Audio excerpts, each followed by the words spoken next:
আমি 5 বছর যাবৎ গৃহকর্মী হিসেবে কাজ করতেছি। তো আমার ন্যায্য মূল্য দেয় না, মাত্র 3000 টাকা তো সংসার চলে না। কাজের মেয়ে কাজের মতনই ব্যবহার করে। আমার সম্মান আমি পাই না, বুয়া বলে ডাকে। যে পরিমাণ কাজ করে সেই পরিমাণ বেতনটা দেয় না।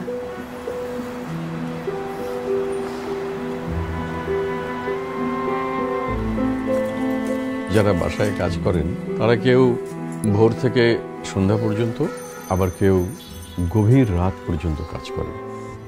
তাদের ছুটি বা বিশ্রামের সুযোগ তো নেই, তারা পর্যাপ্ত বেতনও পান না।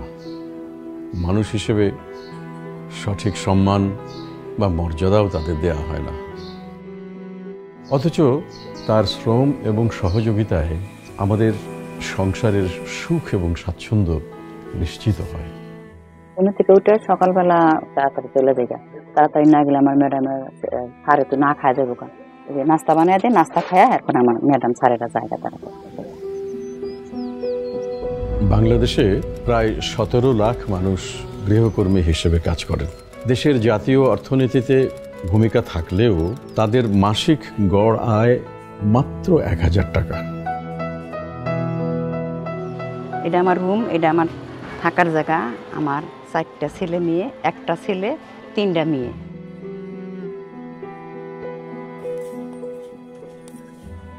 গ্রামে যদি ভালো থাকতাম তাহলে কি আসতাম? যখন আমার 12 বছর বয়স ছিল, তা আমার আব্বা ছিল অসুস্থ, আমার তো বড় ভাই ছিল না, আমরা 3 বোন, আমরা সমান সমান ছিলাম, বড় ছিলাম। যখন আমার বিয়ার প্রস্তাব গেছে, অনেক বয়স্ক মানুষ, আমার স্বামীর বয়স 75, আমার বয়স 12-13। তা আমার স্বামীরে দেখে আমি অনেক কান্না করছি, আমি বুড়া মাসের কাছে যাম না, আমি বুড়া মাসের কাছে যাম না, ভয় পাইছি। মানে বয়স্ক মানুষ দেখলে ভয় পাইছি। সামনে দাঁত তো আর নাই তার, আমার স্বামীর সামনে দাঁত ছিল না।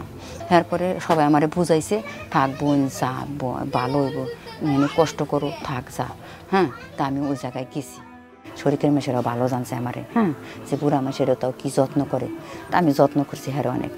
তো এর ভিতরে মরে গেল গা। বাচ্চা দুইটা আমি কীভাবে চলবো, কীভাবে খামো। পরে আমার বাচ্চা দুইটা আমি ঢাকা আসছি।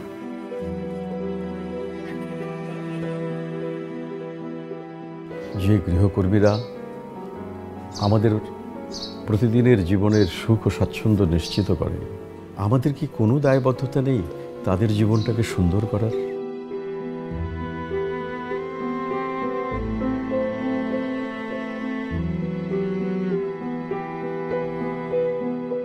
কাউকে পেছনে ফেলে নয়, এই উদ্দেশ্যকে অথবা আদর্শকে ধারণ করে সিকিউর নেটস প্রকল্পের আসলে যাত্রা শুরু। ফেমিনিস্ট প্রিন্সিপালের উপর ভিত্তি করে এই প্রকল্প। যেই গৃহকর্মীরা আমাদের জীবনের সাথে ওতপ্রোতভাবে যুক্ত আছে তাদের জন্য আসলে আমরা কি করছি, এই প্রশ্নের উত্তর খুঁজতে গিয়ে আমরা সিকিউর নেটস প্রকল্পের জন্ম হয়েছে। The reason we focus on this project on domestic workers is because domestic workers are mostly women. They're often poor, vulnerable, and exploited. We're trying to change that. Securing rights of domestic workers is an initiative that Global Affairs Canada is partnering with Oxfam, Bangladesh and Oxfam Canada. One of the main aim of the project is to ensure skills and life skills to the domestic women. Securing Rights project has 2 main pillars. One is the capacity strengthening of the domestic workers themselves, and the other is a policy and advocacy component. দুটো পিলারকে অন্তর্ভুক্ত করবার জন্য আমাদের 8টি partner আসলে শুরু থেকেই কাজ করছে। 16,000 ঢাকার নারী গৃহকর্মীকে নিয়ে আমরা কাজ করছি। তাদের বাছাইকরণ, তাদেরকে সংগঠিতকরণ 800 ছোট ছোট গ্রুপে, নিয়মিত সভাকরণ এবং তাদেরকে জীবন দক্ষতা এই প্রশিক্ষণটি প্রদান করছে নারীমৈত্রী। পরবর্তীতে নারীমৈত্রী অবর্তমানে এখন ডিএসকে এবং কর্মজীবী নারী ঢাকার 4টি অঞ্চলে আসলে কাজ করছে, মিরপুর, মোহাম্মদপুর, খিলগা এবং বাসাবোতে।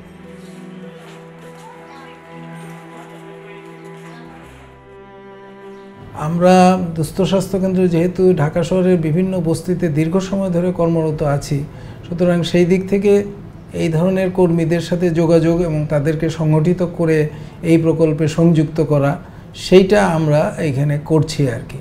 এখানে যে জিনিসগুলো শেখানো হয় সেটা হলো লাইফ স্কিল ট্রেনিং বলছি আমরা। সেখানে তার আচরণটা কেমন হবে, তারপরে সে কিভাবে কথা বলবে, তারপরে ধরেন সে যে একটা মানুষ, সে যে একটা নারী, তার যে কিছু অধিকার আছে, কিংবা বর্তমানে বাংলাদেশ সরকারের কী ধরনের নীতিমালা কিংবা কি কি বিষয়গুলো আছে, এগুলি সবগুলি কথা বলা হয়।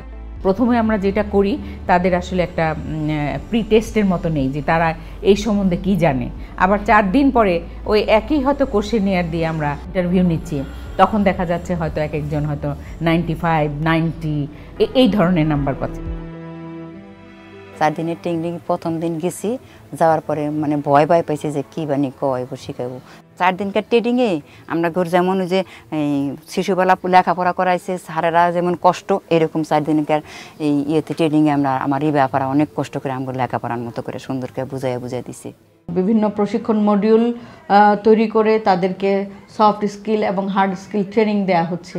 এবং এখানে আরও বেশি ভালো যে আমাদের যে মডিউল তৈরি হয়েছে সেই মডিউল কিন্তু বাংলাদেশের যে দক্ষতা উন্নয়ন কাউন্সিল NSDA, সেই NSDA কিন্তু এটাকে অ্যাকসেপ্ট করেছে এবং আমাদের যে গৃহকর্মীরা আমরা পাঠাচ্ছি তাদের হার্ড স্কিল ট্রেনিংয়ের জন্য ইউসেপে, সেই ট্রেনিং শেষে কিন্তু তাদেরকে যাচাই বাছাই করে সার্টিফিকেটও দেওয়া হচ্ছে।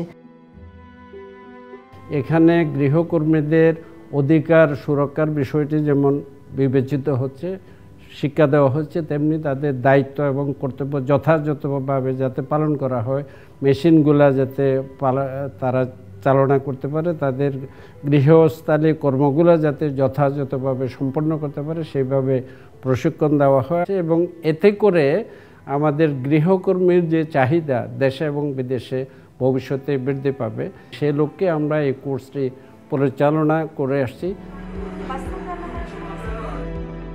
এটা দিয়ে ধুলোবালু পরিষ্কার করে, যে জায়গায় ধুলোবালু থাকে পরিষ্কার করে।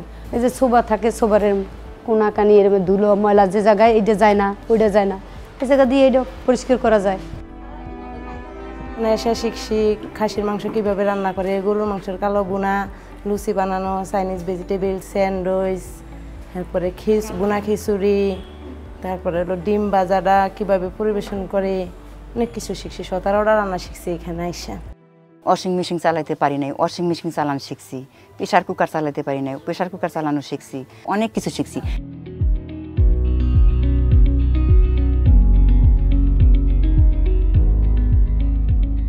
So I've just been visiting the domestic worker training and speaking to the women who've gone through the training, who have finished, and those who are still going through it. And I can see how much more confident they feel about themselves, about their work, their possibility to speak with their employers, to negotiate better conditions, how much it has an effect on their self-confidence, and how they can now imagine more things for themselves. We are also working out that how they can be reached out technologically. So there are some research being going on that how with their, these keypad fold-style phones can still be used to connect with them, contact them, provide them employment. প্রশিক্ষণ শেষে যাতে এই গৃহকর্মীরা একটা ভালো job আসলে হ্যালোটাস থেকে খুঁজে পেতে পারে, আমাদের একটা অ্যাপ আছে হ্যালোটাস অ্যাপ, যেখানে গ্রাহকেরা চাইলেই ভেরিফাইড, ট্রেন্ড এবং প্রফেশনাল গৃহকর্মী আসলে খুঁজে নিতে পারে। এখানে আসলে সুনীতি আমাদেরকে হেল্প করেছে, কারণ সুনীতিতে যে 16,000 গৃহকর্মী তারা প্রত্যেকেই ভেরিফাইড, ট্রেন্ড এবং প্রফেশনাল।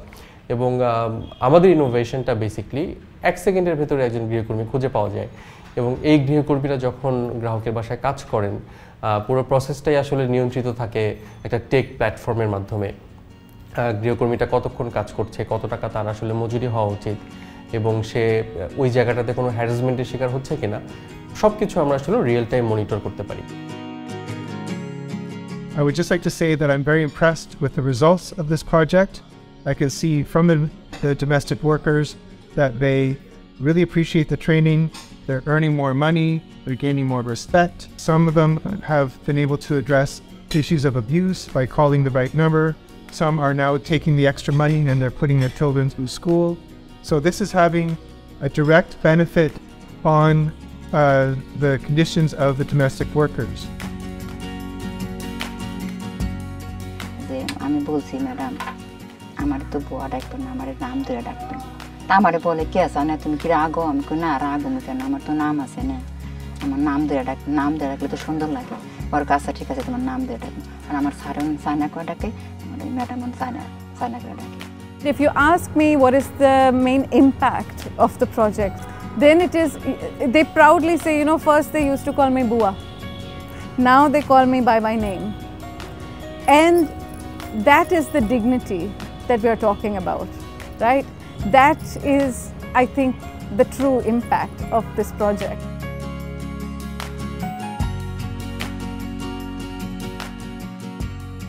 গৃহকর্মী আমার লাইফটাকে অনেক সহজ করে দিচ্ছে, সাবলীল আর সুন্দর করে দিচ্ছে। তার কারণে নিজেকে সময় দিতে পারি আরও। আর আমার বাসায় যে কাজ করে তার সাথে আমার বড় বোন আর ছোট বোনের মতো সম্পর্ক। তাকে আমি আপা বলে ডাকি। তো একদিন সে হঠাৎ এসে আমার বলতেছে যে আপা আপনি আমাকে নাম ধরে ডাকেন। তারপরে আমি চায় না আপা বলে ডাকি। যে মেয়েটি আপনার বাড়িতে গৃহকর্মী হিসেবে কাজ করে, তিনি যদি কোনো অফিসে বা ব্যবসায় প্রতিষ্ঠানে নির্দিষ্ট বেতনে এবং নির্দিষ্ট ঘন্টায় কাজ করেন, তাহলে তার প্রতি আমাদের দৃষ্টিভঙ্গি কেমন হবে? নিশ্চয়ই পাল্টে যেত। গৃহকর্মীর শ্রমও কোনো অংশে কম নয়, কিন্তু তিনি তার ন্যায্য অধিকার পান না।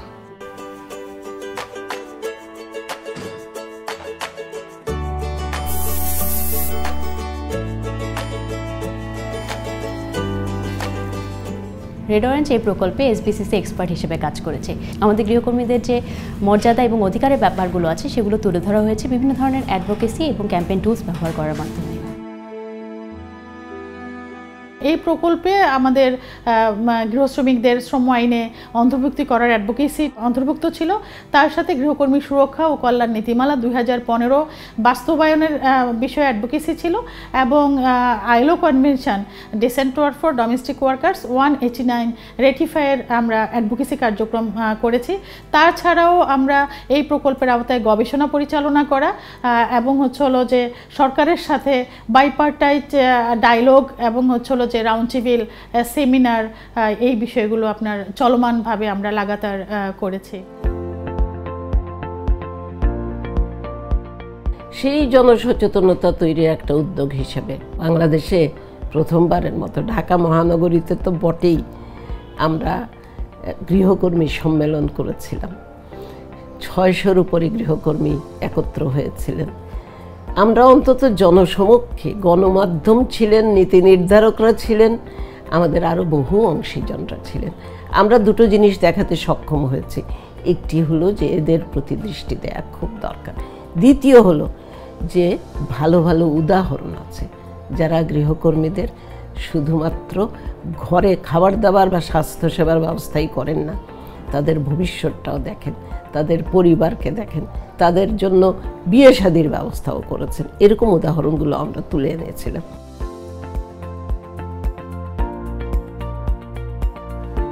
সুন্দর মতো বইয়া পড়া লাগে। হ্যাঁ, আসতে দেরি, সরি ও সরি। শুরুতে ট্রেডিং পাই আমি অনেক উপকার পেয়েছি। আমার ছেলের মেয়ের জন্য আমি স্কুলের বেতন ঠিক মতো দিতে পারি, আমি প্রাইভেটের টাকা ঠিক মতো দিতে পারি, স্কুলে যায় রিক্সা দেয়, আমি রিক্সা ভাড়ার টাকা দিতে পারি, আমি সব কিছু টাকা দিতে পারি। ইনশাআল্লাহ আমি আশা করি যে আমার ছেলে মেয়ে মানুষের মতো মানুষ বানাবো। যত কষ্ট হোক আমি কাজ করে আমি ছেলে মেয়েদের মানুষ করবো, ওরা জানি মানুষ হয়। এটিকে একটি পেশাগত দৃষ্টিভঙ্গিতে দেখে এটার একটা স্বীকৃতি, রাষ্ট্রীয়ভাবে একটা স্বীকৃতির প্রয়োজন আছে। আমাদের দেশে আমাদের সরকার এই কাজটি করছেন, এটি এখনো আইনে হয়তো পরিণত হয়নি, ভাবনার মধ্যে রয়েছে। বিদেশে কিন্তু সাপ্তাহিক ছুটি, বোনাস, চিকিৎসা এগুলো নিশ্চিত করা হয়েছে নাগরিকের অধিকার হিসেবে। আমি চাই যে আমার সম্মানটুকু যাতে আমি কাজে গেলে পাই। এই গৃহকর্মীদের সুরক্ষিত কর্মপরিবেশ তৈরি করি। সপ্তাহে আমাদের একদিন ছুটি। যারা আমাদের এত সেবা দিচ্ছে, যারা আমাদের আপন করে নিচ্ছে, তাদেরকে আমাদের আপন করে নিতে হবে। কোনো না কোনো কাজে যাতে আমরা যুক্ত থাকি। কর্মক্ষেত্রে সম্মান, এটা হচ্ছে তার অধিকার। প্রশিক্ষণ দেয় আমার জন্য অনেক উপকার হবে। আমাদের একটুখানি খেয়ালে তাদের জীবনটা আরো অনেক সুন্দর হতে পারে। কাজ করে খামু, কাজের সম্মানটা যাতে আমরা পাই। সম্মানে বেঁচে থাকবা। কিন্তু গৃহের গল্প তো শেষ হয় না। আমাদের গৃহে আনন্দ থাকুক চিরদিন অমলিন। সুস্থতা সম্মানে বেঁচে থাকবা।